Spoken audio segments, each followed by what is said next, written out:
Nos acompaña la doctora Marisabel León, representante de la Defensoría del Pueblo. Vamos a hablar sobre la defensa y derechos de las personas con discapacidad. Ella trabaja además en el programa de defensa y promoción de los derechos de las personas con discapacidad. Le damos la bienvenida, por supuesto. Muy buenos días. Muy buenos días, Mirta. Muchísimas gracias por acompañarnos. Antes de entrar de lleno a los derechos, los desafíos que enfrenta nuestro país para atender a esta población, vayamos con la definición, ¿no es cierto?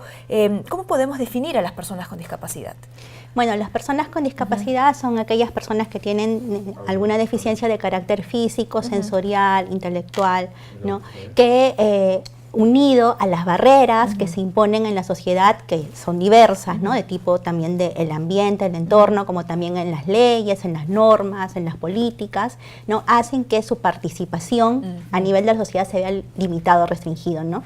Entonces, el concepto de discapacidad no solamente tiene que limitarse a lo que la persona como individuo puede tener por origen o por lo que sucede en su vida, en el transcurso que lo limita, sino porque cómo la sociedad se ha organizado, que establece barreras que impiden que participen, ¿no? Y respecto a eso, que quizá es algo nuevo para muchos televidentes, la Organización Mundial de la Salud dijo ya en el 2001, vean ustedes, hace 18 años, que la discapacidad aparece cuando afecta la actividad diaria, justamente, ¿no? O restringe la participación de la persona en sus hechos vitales. Por ello que es tan importante trabajar en políticas públicas de inclusión, ¿no es cierto? Que esta persona que ha nacido con algún tipo de condición, no enfermedad, no sienta pues que no puede desenvolverse normalmente. Efectivamente, y es muy importante lo que tú señalas, Mirta, porque no solamente se trata de normas, no solamente se trata de leyes, de aprobar tratados o de desarrollar reglamentos, sino cómo eso se va a implementar en los servicios, en los programas que da el Estado en distintos niveles, en distintos ámbitos, en educación,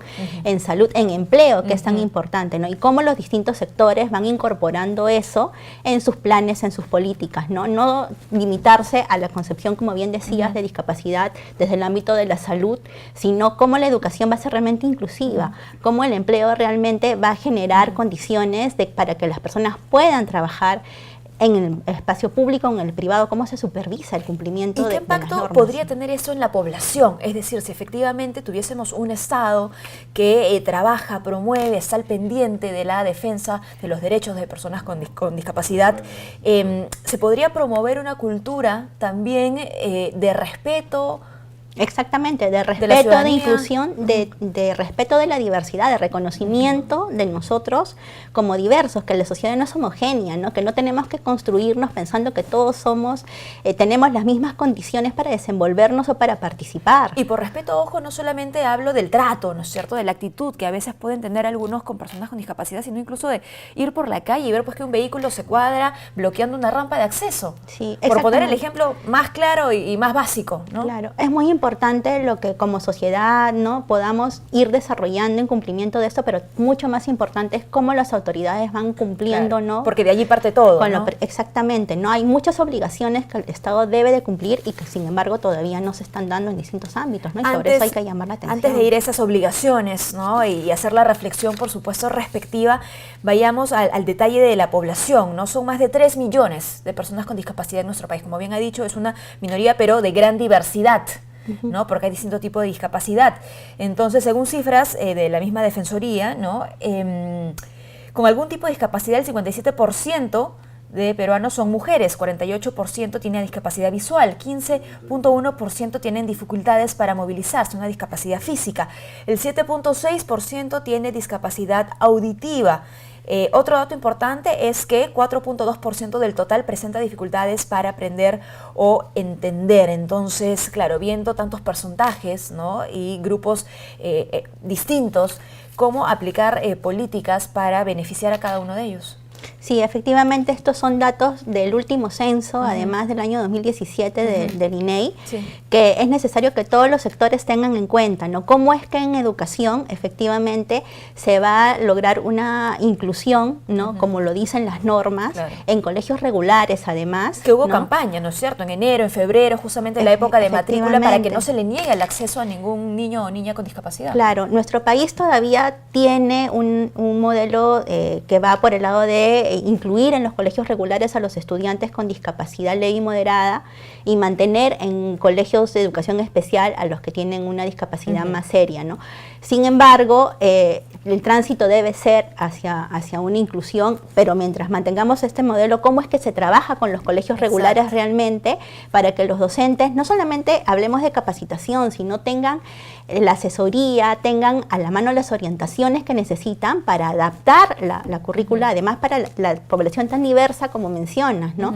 No solamente se trata de decirle a los profesores, bueno, ustedes tienen que implementar esta inclusión educativa, sino también darles herramientas, herramientas y el acompañamiento necesario. Y precisamente por eso yo aprovecho para hacer mención que este año la Defensoría del Pueblo va a hacer una supervisión a nivel nacional sobre la educación inclusiva. El próximo mes estamos por iniciarla y seguramente vamos a encontrar también un espacio, espero, con ustedes para poder difundir los resultados de esto, ¿no? Sí, porque es importante, ¿no? Esos resultados finalmente son el diagnóstico de lo que se está haciendo, si está funcionando o no, si de repente hay que acelerar un poco, ¿no? Sobre las medidas que ya se están tomando. Y cómo es que el sector realmente viene respondiendo, ¿no? A nivel no solamente, digamos, de gobierno central, sino descentralizado a las expectativas de una población que cada vez demanda más una intervención seria para la inclusión, ¿no?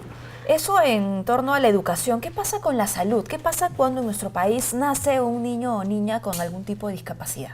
Efectivamente, ¿no? También es importante ver cómo es que se puede o no lograr un diagnóstico temprano para una intervención temprana también que asegure la inclusión posterior y además que el conocimiento de cuál es la discapacidad también va a permitir que a nivel educativo efectivamente también se sepa cómo se van a dar las intervenciones. O sea, todo en realidad, como los derechos humanos en sí, claro, van de la mano, se implican mutuamente, ¿no?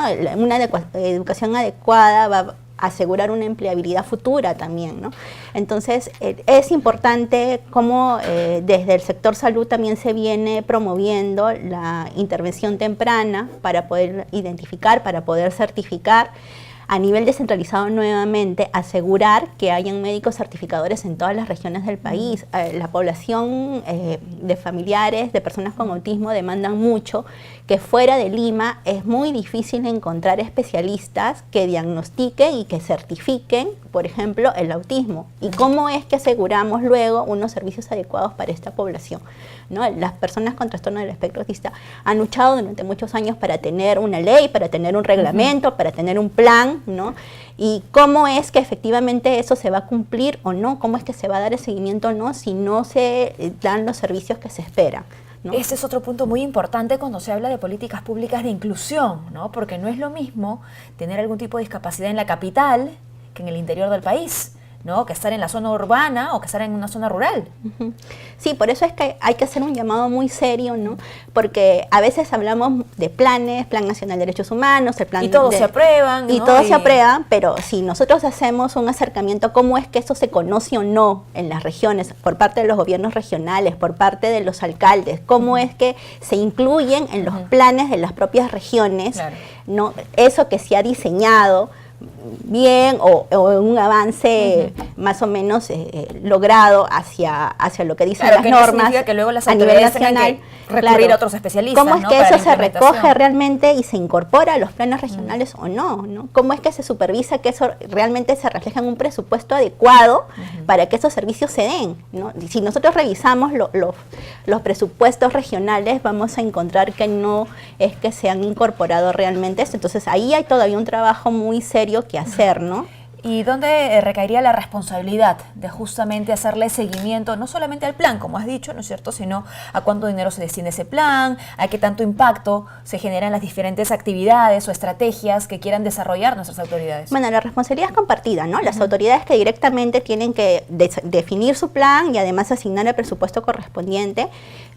Según lo que dice además la propia ley de presupuesto de este año, ¿no? Señala que tiene que haber un porcentaje, un 1% que esté orientado, por ejemplo, a UMAPET, SOREDIS a nivel regional, como al tema de accesibilidad, pero también CONADIS como ente rector, ¿no? Tiene esa importante labor no solamente de informar, de orientar, de capacitar, sino también de supervisar, acompañar en estos procesos, porque claro, son temas además de normas y procedimientos que tal vez no se hayan incorporado antes y necesiten no solamente el conocimiento, sino también asegurar que en la práctica se desarrolle eso. ¿Trabajan ¿no? ustedes de la mano con CONADIS? Claro, la Defensoría del Pueblo supervisa revisa cómo es que CONADIS viene cumpliendo no sus funciones, y además en la práctica participamos también en diversas reuniones de trabajo, con opiniones, con recomendaciones, y dialogamos constantemente, ¿no? Porque en este tema cada institución tiene de repente su rol y sus funciones, pero sabemos también coordinarlos, ¿no? Y complementarlos, efectivamente. Siguiendo con la agenda, por supuesto, desarrollo que necesitan las personas con discapacidad en nuestro país. Hemos hablado de educación, un poco de salud. ¿Cómo vamos en trabajo? ¿Cuántas personas con discapacidad en el Perú tienen un empleo digno y formal?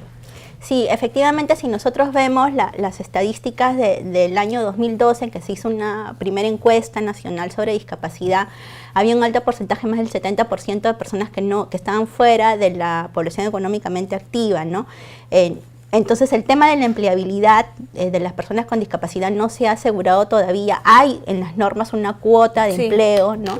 En el ámbito público, en el ámbito privado. Sin embargo, las supervisiones de parte tanto del Ministerio de Trabajo sobre este tema no han logrado impulsar que efectivamente esto se vaya a dar. Ahora, con las modificaciones recientes que se han dado a través del decreto legislativo 1417, se ha ampliado un poco en lo que se refiere al grupo de personas hacia las cuales va orientada la cuota. ¿Por qué? Porque la norma, la Ley General de Personas con Discapacidad inicialmente hablaba de que la cuota estaba orientada para las personas con discapacidad que tuvieran en su certificado de discapacidad la anotación de un grado de restricción mayor al 33%, ¿no? De restricción. Esto que decimos de posibilidad de participar socialmente, se evaluaba en el certificado y se señalaba, la persona tiene dificultades para interactuar o participar socialmente. Pero que no superase ese porcentaje. No, aquellas que tuvieran 33% o más de dificultad de participación eran consideradas como parte de la cuota de empleo. Pero las modificaciones recientes de esta ley señalan que ya no se va a atender a ese grado de restricción, sino cualquier persona va a poder formar parte de la cuota de empleo en las organizaciones, con la mirada de que hubiera un mayor incentivo a que se incluyan las personas con discapacidad en el empleo, ¿no? Ahora, esto va de la mano nuevamente de cómo es que se orienta tanto al sector público como al privado, ¿no?